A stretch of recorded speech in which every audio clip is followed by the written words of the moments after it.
विजय कौशिक जी, शुरुआत आपसे, क्योंकि पूरा सत्र लगातार 21 जुलाई से 21 अगस्त तक विपक्ष खासतौर से कांग्रेस की ओर से हंगामा होता रहा। क्या हासिल हुआ आपको इस पूरे लगातार हंगामे के बाद? सरकार अपने विधायी कामकाज को तो आगे बढ़ा ही ले गई, आप लोगों के हिस्से क्या आया? देखिए, हमारे हिस्से में वही आया है जो सरकार के हिस्से में आया है।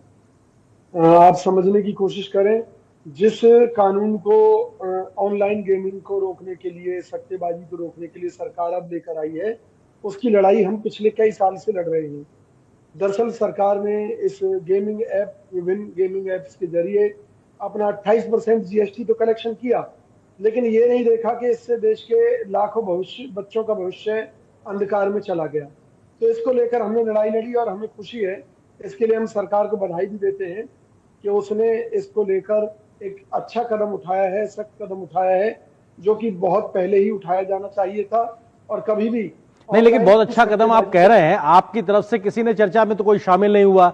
एसआईआर के मसले पे आप लोगों ने पूरा सत्र में हंगामा किया, तो मैं वही कह रहा हूं ना कि पूरा सत्र आप लोग लगातार हंगामा करते रहे। सरकार को आपने जो घेर सकते थे वो तो घेर नहीं पाए। आप लोग उससे मिला क्या पूरे सत्र में हंगामा करके? वो क्या मिला आपको, मैं वो पूछ रहा हूं आपसे। देखिए, आप जो कह रहे हैं कि हंगामा करके क्या मिला, हंगामा करके हमने जो मूल मुद्दे थे इस देश के, चाहे वो वोट चोरी का मुद्दा था, चाहे वो सरकार की तानाशाही का मुद्दा था, चाहे वो बिहार में एसआईआर का मुद्दा था, चाहे वो पिछड़े वंचितों को उनका हक दिलाने की बात थी, उन सब मुद्दों पर हमने देश की जनता का ध्यान आकर्षित किया। और कहीं ना कहीं सरकार भी आज नहीं तो कल इन मुद्दों पर मजबूर होगी हमारी बात मानने के लिए। हमने पूरे देश को दिखा दिया है कि किस तरह से इलेक्शन कमीशन की तानाशाही चल रही है और किस तरह से सुप्रीम कोर्ट के एक आदेश के बाद जब ईवीएम की दोबारा से गिनती कराई गई, तो सरपंची के चुनाव में जिसको हारा हुआ डिक्लेयर किया था कैंडिडेट को, वह बाद में सुप्रीम कोर्ट की दोबारा रिकाउंटिंग में जीता है। तो इससे साबित होता है कि हमारी पार्टी जो मुद्दे उठा रही है, तो सर उसी सुप्रीम कोर्ट ने तो इस व्यवस्था की चर्चा कैसे संभव होगी यहां पर? उसके बावजूद भी आप सरकार को विषयों पे घेर सकते थे, आपने वो मौका भी खो दिया। तमाम विषयों पर जो जो जो विधेयक आए, जो बिल आए, जिनको पास किया सरकार ने, आप वो मौका भी यहां से खो गए।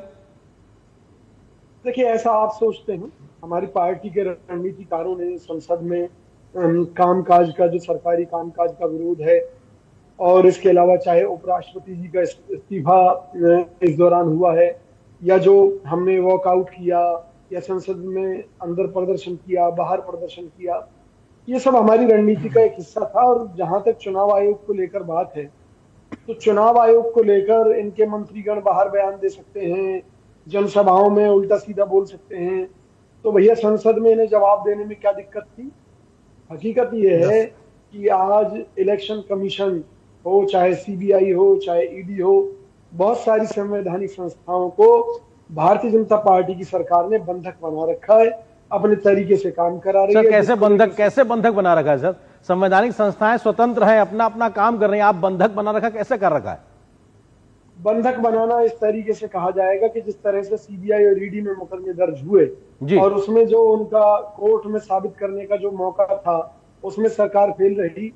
यानी कि ज्यादातर जो नहीं, लेकिन जो केंद्रीय एजेंसियों के काम करने के तरीकों को लेकर भी आप विपक्षी दल सुप्रीम कोर्ट की दहलीज पे गए, वहां पर भी आप लोगों को इस प्रकार कोई रिलीफ नहीं मिली है। वहां पर भी उन तमाम प्रावधानों को ठीक पाया गया है। ये तो साफ तौर से हुआ है सुप्रीम कोर्ट पे भी। मैं आ रहा हूं सर, एक सेकंड आपके पास। जी विजय जी, मुद्दा ये है कि संवैधानिक संस्थाओं के प्रति अगर हमारा विश्वास कम हो रहा है सरकार के कारण, तो उसका जवाब सरकार से लेंगे ना।